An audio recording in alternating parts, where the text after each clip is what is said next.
அக்கா, எப்படிக்கா உங்களால மட்டும் எல்லாத்துக்கும் தனித்தனியா நேரத்த ஒதுக்கி வேலை பார்க்க முடியுது?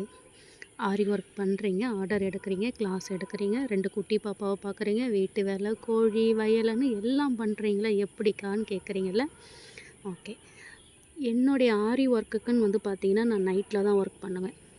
நைட்டு வந்து எப்பயும் போல் டின்னர் வந்துட்டு முடிச்சிடுவேன். பிள்ளைங்களுக்கு சாப்பாடு குடுத்துட்டு, பசங்களாம் வந்து தூங்க வச்சுட்டு அதுக்கப்புறமா நான் சாப்பிட்டு, சாப்பாட்டு வேலை மொத்தம் முடிஞ்சதுக்கப்புறம், பாத்திரம் நைட்டே வந்து அந்த பாத்திரத்த எல்லாத்தையும் தேய்ச்சி வச்சுடுவேன். கிச்சன் வந்து கொஞ்சம் நீட்டா இருந்தது அப்படின்னா, மறுநாள் காலையில எனக்கு வந்து சமைக்கிறதுக்கு கொஞ்சம் ஈஸியா இருக்கும். அதனால் முடிஞ்ச வரைக்கும் வந்து பார்த்திங்கன்னா, டெய்லியுமே சாப்பிட்ட பாத்திரம் நைட்டு எல்லாமே வாஷ் பண்ணி வச்சுடுவேன். கிச்சன் வந்து எப்பயுமே நீட்டாக இருக்கிற மாதிரி பார்த்துப்பேன். ஓகே.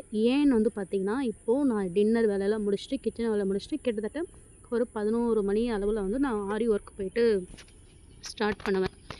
நைட்டு 11 மணிக்கு நான் போய் ஆரி ஒர்க் பண்ணுறேன் அப்படின்னா, காலையில் வந்து சம்டைம் லேட்டாக எழுந்திருக்க வாய்ப்பு இருக்குது. லேட்டானா ஒரு 5:30 மணி, 6 மணிக்கு எழுந்திருக்க வாய்ப்பு இருக்குது. நம்ம வந்து ஒரு 6 மணிக்கு எழுந்திருக்கிறோன்னு வச்சுக்கோங்களேன்.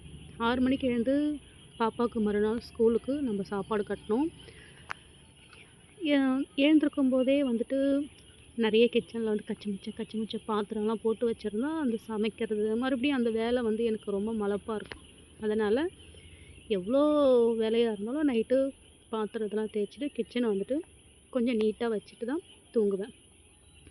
மறுநாள் வேலை எனக்கு வந்து ஈஸியாக இருக்கும். அதனால் ஓகே. இப்போ வந்து பாத்திரத்தெல்லாம் தேய்ச்சிட்ருக்கேன்னா தேய்ச்சிட்டு கிச்சனை வந்துட்டு நம்ம நீட் பண்ண போகிறோம். நீட் பண்ணிவிட்டு குட்டி பையனுக்கு வந்து பால் ஆற்றி வச்சிடுவேன். அவர் வந்து 2 பசங்களையுமே வந்து அவங்க தான் வந்துட்டு தூங்க வைப்பாங்க. என்னன்னா, அந்த குட்டி பையன் வந்து பண்ணால் ஒரு நேரம் நல்லா தூங்கிடுவான். ஒரு நேரம் வந்து 11, 12 மணி வரைக்கும் உட்காந்துட்ருப்பான் வேது காத்துக்கிட்டு. பாலை கொஞ்சம் ஆற்றி வைப்பா அப்படின்னு. வச்சாரு எனக்கு வேலை. அந்த பையில் இருக்கிற சர்க்கரையை வந்து கொட்டி கீழேயும் மேலேயும் கொட்டிட்டாங்க. அட போப்பா!